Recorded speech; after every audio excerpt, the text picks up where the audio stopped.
Hi, I'm DV LeBron, and this is the Ellis Talker Show. I appreciate you watching. Today, I have very special guests, the board president, Ms. Tami Tobey, and the chief financial officer for MISD. How you doing, ma'am?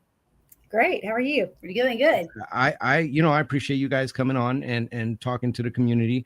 I sat through a very good board meeting last night, and I tried to stream some of it.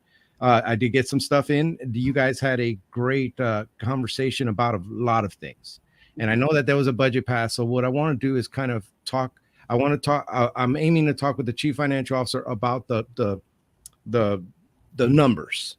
What happened there as far as the numbers, the non-political side.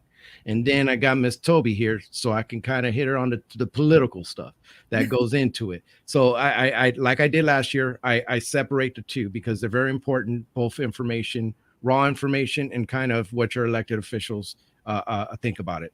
So, ladies, thank you so much for coming on tonight. I uh, I wanted to start with this year's budget. As far as the numbers, what was the total number on this year's budget? Did it grow from last year? Yes, it did. Approximately $9 million. We went from 118 million to 127 million dollars in our general fund. So the budget did grow. Yeah, and so what were the most pressing needs that as far as the district is concerned, the day-to-day folks, when you were talking to department heads, what were the most pressing needs that you were seeing coming to you when you were developing this budget? Sure. Well, we're coming off of a time when we had ESSER dollars that were helping to get more resources and things to the students, and more extra help through salaries of different positions. And coming out of ESSER, we just don't have those funds available. So trying to work off the budget and make sure that we're taking care of the students and giving them the tools they need to be successful. Um, Also, we wanted to be able to give raises, and that was not possible at the end. We, in a legislative year with a June year end, it's a difficult time because legislation doesn't usually end. We have special sessions, and that goes past the point when we adopt the budget. So that has really put a stronghold on us this year. Yeah, and I definitely want to talk about that. I'm going to talk about the teacher, the teacher pay raise, and that was discussed last night a little bit too. I know it's something that everybody was thinking about and really making an effort on. But I wanted to ask you, as far as I know that I think that ECAT comes back to you in late July about the what's come in with that money. Last year, what I saw on last year's budget was that you gain 5 million here, but the state took 5 million away. So can you kind of speak on how that works? Because I know that those things can get quite complicated. So if you could kind of speak to the people on how that fared out maybe this year. Sure. So we're allotted a certain amount per student. $6,160 is our basic allotment, but they also take into consideration how much you get off your taxes. So then the state deducts money from what your total allowance is from the state. So you don't really get extra money. It kind of balances out. So say you get $10 million from the state, but you get $5 million from taxes. Your total funding stays the same. If you end up getting more from the state, you end up or less from property taxes or vice versa. Ours is we get more from taxes through our tax base than we do from the state. And I saw sorry if I don't, this is all new and I was trying to be a layman reviewing a budget that's so big. So there was a weighted and it had to do with attendance, weighted attendance something. Yes. And those funds, you get funds from I guess from the feds or the state because of attendance. And I saw like last year you got like a $13 million little boost on that. What does that look like this year? Okay. So your WADA is your weighted ADA. So you get your average daily attendance. So you get so much per kid, not that's enrolled, but they actually attend school. So it's very important that the students are at school every day because that's how we get the state funding. We do get weighted for different things like special ed or career and tech classes that we offer because those types of things cost a little bit more money to fund, whether it's the equipment that's in those rooms or just the special needs of the children. Did you have to do a lot of supplementals or ask for extra money after last year's budget? And does that, I noticed that there was a special education teacher that was discussed yesterday that wasn't exactly on the budget discussions. So did that happen a lot last year? And what does that look like this year? Sure. Well, Midlothian is known for having an awesome special ed department. And as we go through the summer, we find out of different children moving into the district. This happened to be more students were going to be at one school. It was putting too many students in one classroom. We needed to have two classrooms so that the children would get the attention that they need and would be able to be successful in the classroom. So that's why we needed to add a teacher. And sometimes you just don't know that information. You don't know who's going to move in or move out of a district, when you're planning the budget.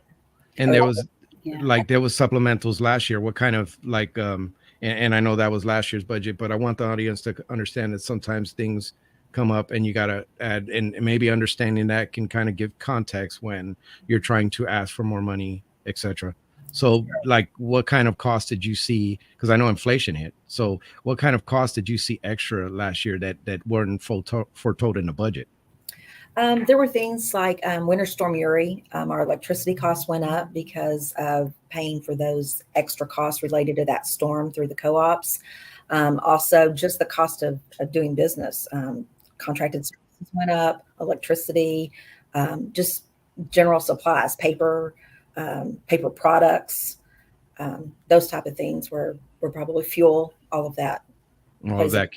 Things that you do go through your grocery store, or go through your normal buying power. It's the same for schools. As far as the district side, was there anything in this budget that when you guys were reviewing before you submitted to the board, that any cuts that you thought about, or maybe tapering down in some of the requests? Was there some of the things that you left out of this budget that you would have liked to have? Oh, sure. I mean, we always want to give our employees raises. That goes without saying. We were very disappointed not being able to do that this year. We were able to do 4% the prior year, and we really fully expected to at least do 2% this year. And things just didn't work out down in Austin to allow us to do that. We also had to take out buses for growth. The bigger the district gets, the more buses we have to purchase to transport children to and from school. And at this point, we were not able to put those into the budget. You weren't able to add the buses that you might need for transportation. Yes, sir. What does that look like, a cost for a bus? A bus has gone up from where we were paying a few years ago $100,000 to $120,000. The latest quote that we got was $150,000 for one bus. That's a lot. That's a lot. That's a lot. But yeah, everything is increasing. Now, what I know that the tax rate hasn't been set. That's coming up. But what was the proposal that you gave to the board? What we based the budget off of for our M&O, the best guess we had at the point, the information that we got was 76.55 for the M&O, and we based the budget off 44 cents for the INS fund.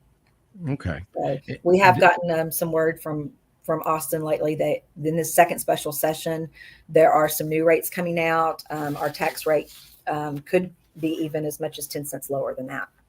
Oh, excellent. Well, tax cuts are definitely something that the community wants, but there's also things that have to be done. What affects, or how is the state, because there's conversations about how the funding is happening for schools and more funding for schools. There was a lot that didn't happen in the first session.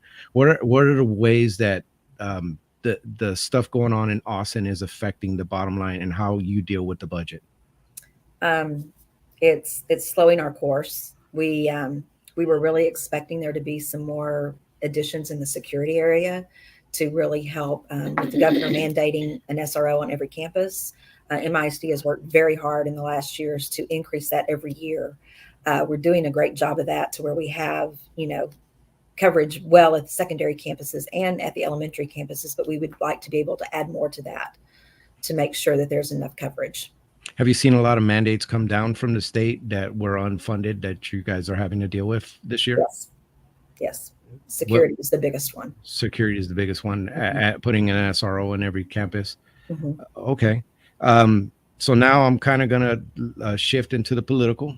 So Ms. Tobey, your turn. So I did hear about the teacher. Okay, and that was a big one. I heard some of the discussions at the board, very thoughtful and very, you guys were really trying to make something happen. You talked about this quite extensively, but you weren't able to give the teachers raises. What was that shortfall going to look like? Where could we not find? Because I think it was like 1.5 to 2 point something million if you would have given a raise. Could we not, as the board, did you guys try to look for that somewhere? Absolutely, DB. As a board, we approve things at the function level. And so when we look at the different functions that we could have taken from, it became for me pretty apparent that we could take those funds, but teachers as well as I do. Are we going to take away their supplies? We can't take away electricity. We can't. There's a lot of things that we can't take away from. They have to be paid. And so when we start looking at those things that are manageable and that we could detract from, what you're doing is you're just basically taking money out of their pockets on this side and putting it in the other. Because if we're going to have to cut their resources, teachers are infamous for going out and pulling out of their own personal pockets to make up for some of that. And but even if we had, there wasn't enough to cover the 1.5 to 2 million. I mean, there's just not enough. Our Sandy can tell us the percentage, but our payroll is upwards of 80 to 85% of our budget. So it doesn't leave us a whole lot of wiggle room with the other 15%. And to think that we can take from that 15% and it not affect our teachers in their classroom, that's not reality. The things we're asking for in that other 15%, almost all of that is resources that teachers use in those classrooms. We started, you probably heard about or came to some of our meetings when we started talking to Moat Casey about when we talked about our new priorities that we're working into our balanced scorecard. One of the things the board said then is we said, we would like for you to take a look departmentally, and Sandy and them have done a great job at this. And every time when you look at these departments and these functions, please strategically abandon anything that does not give us our top return on investment. And we've seen that in many departments. We've seen that in some of the, I know we found several software items and other items like that, maybe it was not being utilized to its utmost potential, or maybe it was being underutilized. And those things have been completely abandoned. And we said, hey, these things that are being done with, like, let's just say a software, maybe we had, 2% of the teachers using it. We were really careful about going to those and saying, hey, this software you're using can be done under this software that we already have. And that way we didn't have to have that cost for some of those things. That's just like one example. But they have gone by function and department to try and strategically abandon anything that we weren't getting the utmost return on our investment. And, it's been a process, and it's not like we just started. We started this in last year's budget, and we've tried to be very prudent about, like I said, not affecting the teachers' resources in the classroom, because we feel like they're our number one asset in teaching these kids and getting our academic outcomes that we're looking for. Now I'm going to go back to Sandy. May I call you that, ma'am? Sure. Sandy. So I'm going to go back to you, Sandy. What was the exact percentage of that budget that is personnel? I don't have the exact percentages. It's between 80 and 85%. So that doesn't give you much room for anything else. It's personnel. And did you have to add a lot of positions in the budget that you submitted? Did you have to add a lot of teachers, a lot of support staff? What kind of increase did you see there? With any growing district, you are constantly adding. Midlothian grows anywhere between 400 and 500 students a year. So in order to keep up with that, we have to have more teachers, more aides. Our special ed population is growing. Some of those students need one-on-one attention. So there's always growth in positions. I would say it was probably around $1.5 million in just growth positions. In growth positions. Mm-hmm. Now, going back to, well, this is kind of a double, and both of you could kind of chime in on this one. I noticed in the budget in years past when I looked, there's a reserve fund that you guys have to keep. I don't know what exactly is the number that by the state, but you guys had something like $38 million that was kind of like put aside. I don't know if that's accurate. You could correct me, but is that for the teachers raise? Is that something that we couldn't pull out of that? No, you don't want to take salary, something that's ongoing, because you have to keep that up year after year. The fund balance, we need to keep 25% in reserve. So that comes up to about 26 million. Right there. Actually, now it's even more on a $127 million budget, but we really have about 26.5% is all we have in there. So we have like 1.5% over what we should. Mm-hmm. Oh, okay. And it's going. I will say that I did a little research on this, because when we were having those discussions, somebody asked, I think one of the trustees said, well, why wouldn't we just pull that 1.5 to 2 million out of that 36? And I did a little research, and back in 2015 or 16, I can't remember. I think I told you, I saw where we actually did approve a deficit budget. But at the time, our fund balance was very healthy. I want to say we had like 38 to 40%. And so it was a one-time thing. And it was in a legislative year that they were very, very sure of themselves. And they knew that the state hadn't passed the budget or told us what we were going to get in funds, but they were very confident that they were going to get that money from the state. This is not a year like that. As you grow as a district, any money we budget for, and I try to remind people that a budget is just a best guess estimate based on prior years, right? Like just today, my husband and our air conditioning went out at our office. It's only a 5-year-old unit, and we're like, what? This is not supposed to happen. You shouldn't have to replace an AC every 5 years, but the warranty is only 4, and they tell you it'll last anywhere 4 to 10. Well, we're only at 5 or 6 years. So there's always going to be unforeseen things. And for us, it's an air conditioner. For a school district who's the largest employer in our town, and we have how many different buildings and facilities, those can happen in multiples. And so we have to keep that reserve at a certain point so that our bond ratings stay low, or our ratings stay high, so that our interest rates are low on our debt that we can issue for new schools and such. So we have to be very careful to keep that percentage in our fund balance. We're not at the point anymore where our fund balance is 38 and 40%, because it's not that we've been using it. It's just the fact that as we grow, as she said, our budget grew $9 million. Well, that makes your fund balance a smaller percentage. Even if you're putting money in it, if you're not putting money in it at the same rate that you're growing, that percentage continues to decrease. And that's one of the kind of the growing pains of a district that's growing as quickly as we are. And so we're not in a position where we can do that, because like she said, if we were in a position where we knew that the legislature would be able to fund that, where we could make it up, so to speak, where we're going to pass a deficit budget, but we know that the legislature is going to pass where we don't really take out of our fund balance, that would be one thing. But we are in a very unsure situation right now with the state legislature. We aren't sure of anything, and I don't think they are either. So we're having to base our budget on last year's numbers. And not only that, we're having to do it without any of the ESSER money. It was the last year of those funds that were coming out for COVID, so it's a catch-22, and there's a lot of moving parts to it. And I feel bad for Sandy, because, it's kind of, you can't win situation, because we've asked her to strategically abandon and to cut here and cut everywhere she can. But everybody's feeling the pains of the economy right now, right? I mean, you go to the grocery store, everything costs more. Gas is everything.